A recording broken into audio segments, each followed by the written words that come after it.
Welcome to the Lead Pedal Podcast with your host Bruce Outridge, where he talks all things trucking. Now let's get rolling. Hey everybody, how we doing today? Welcome to another edition of the Lead Pedal Podcast. This is episode number 1159, and we're going to share with you some hot topics. Let's see what they're talking about for 2024 as we get into the trucking industry. So, hey, before we do that, let's talk about Rooms Transport. Rooms Transport, Hamilton-based carrier. They operate flatbed and dump and bulk tanker. And if you're an owner-operator looking for steady work, close to home, steady miles, then this is the place for you. They pay on percentage, and the culture is great. They want you to succeed. So you want to make sure you get into this one. So go to rimstransport.com. Tell them we sent you. All right, let's talk about some of the stuff going on for 2024. We had to look and see what was hot in the seat. As you know, at the end of 2023, rates basically took over the whole thing, and a lot of people were saying there's a lot of issues outside of that. Driver Inc. was mentioned at the end of 2023 as well. But coming into 2024, we're starting to see some action. We've got a BC company that suspended after various bridge crashes. They didn't just hit the bridge once. They hit the bridge a number of times. They finally took them out of operation. Thank God for that. We're going to look into what the Outlook 2024, what they're saying Titanium is looking at. The driver shortage. Is there really a driver shortage? And, of course, here we've been talking about the skilled trades. So let's just talk about CAT Transport for a minute before we get going too far.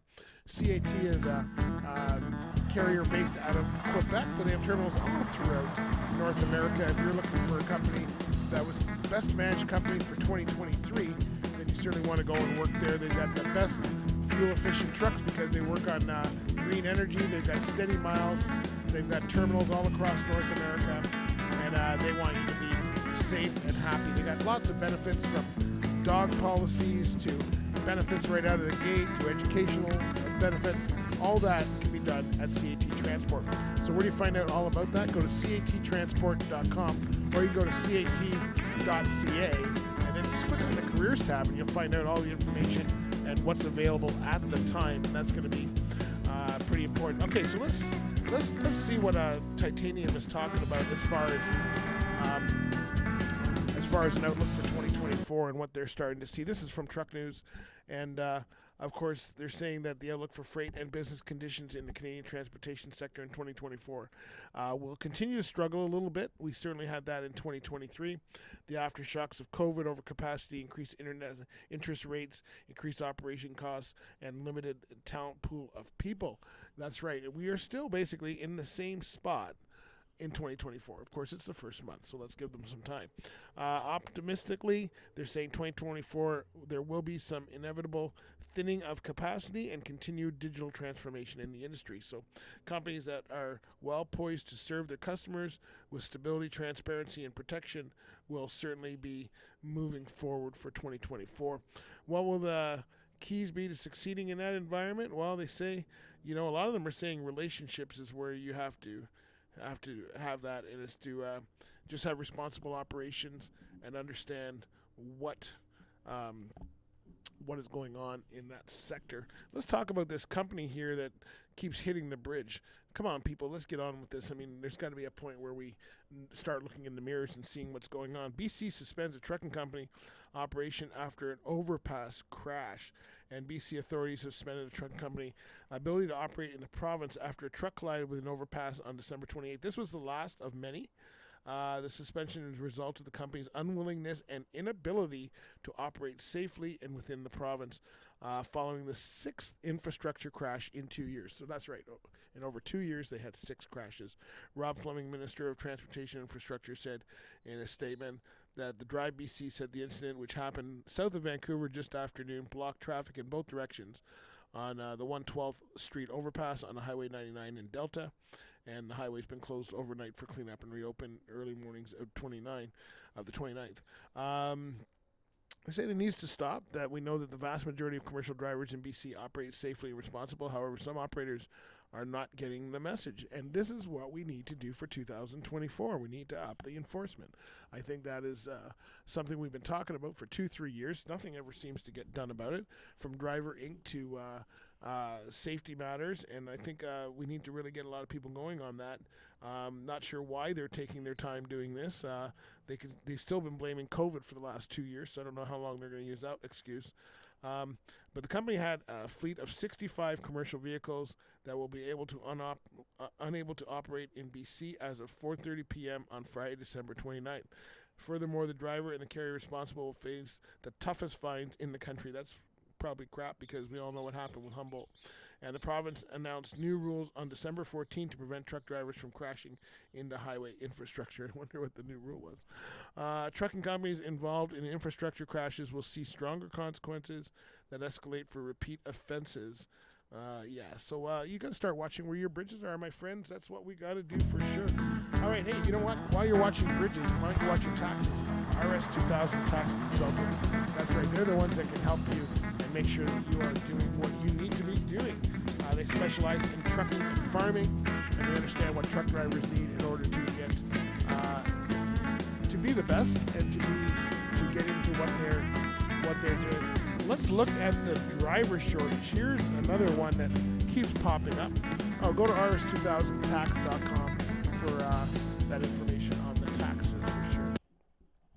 Now, this one came across this morning. I really thought it was motor carriers' top concerns, the economy and the ongoing issue of driver shortages. Now, I don't know if we still have the driver shortage issue. I think we just have a lot of unqualified drivers, and the people that are qualified are getting out of the industry before they get killed, and that's really a shame because we're talking about skilled trades, and it's we've been talking about skilled trades for so long. It would solve so many problems. It's going to solve training problems. It's going to solve driver ink problems. It's going to solve road safety problems.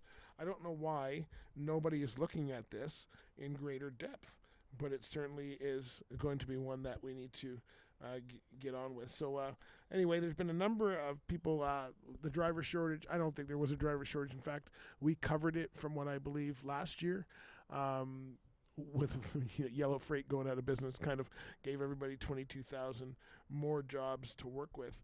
But that was something that we really need to look into. So we all need to be part of the solution, right? And I think until we get some enforcement for the carriers that are doing things wrong, and people see that they're going to go out of business if they're not doing it right, then that's where things are going to change. Until then, I'm afraid to say that we're going to have the same old driver shortage and careers. I mean, how many times have people hit the overpass? Oh, so it's only one for your company, so we'll look the other way. And this guy's done it 6 times. There's something wrong there. And if they're just not willing to take on the responsibility, I think we made it very easy in the 80s to go to becoming an owner-operator. I know because back in 82 is when I became an owner-operator. We didn't know what we were doing, and I lasted 2 years before I got out of it and became a driver, sold the truck out to my partner. But it's not. There needs to be some certain criteria and level of training and all that before you get to that point where you can become an owner-operator. It should be even more so for someone who wants to be a carrier. And unfortunately, today, somebody could take one truck, get their own authority, and they are considered a carrier, and they do not have to operate any different than anybody else. So there needs to be some real issues as far as criteria and enforcement and ability to become a carrier and even owner-operator. And even owner-operator, I mean, we're still hearing about this misclassification, driver Inc. That is all in there, and we haven't heard any more about it, but hopefully it's going to come soon and help us for sure. I just want to talk, this one came across here. This is about career paths, and I was going to talk about it a little bit, but it's, I think, more for my other show, so I won't. Thought it might be... I do want to make sure that everybody understands that there's no one fix to any of these problems. We have so many problems, hot topics going on right now in the industry. We're going to keep seeing change. We're going to keep seeing things kind of struggle for a while. I think the last reports I heard was it's going to be about 6 months before we really see things kind of start to turn around. So we'll see how that goes. We'll keep an eye on it. We'll keep up the hot topics for you every time. But right now it's looking like 2024 will be a year of change again, hopefully for the better, because I know that 2020 was a year of change in the wrong ways. So there you go. All right, my friends. Hey, thanks for listening. We really appreciate you being part of our network, part of our schedule. Check out our fan club. Make sure you listen to our podcast and follow us on all your socials. We're on Instagram, Facebook, Twitter, TikTok, LinkedIn, X. You can find us on YouTube and a whole bunch more. So lots of changes coming up for 2024. We want you to be with us. So thanks, everybody. We will talk to you later. Bye for now. This has been another episode of the Lead Pedal Podcast. For more information or to subscribe to the podcast, visit theleadpedalpodcast.com and be sure to follow the podcast on Facebook and Twitter.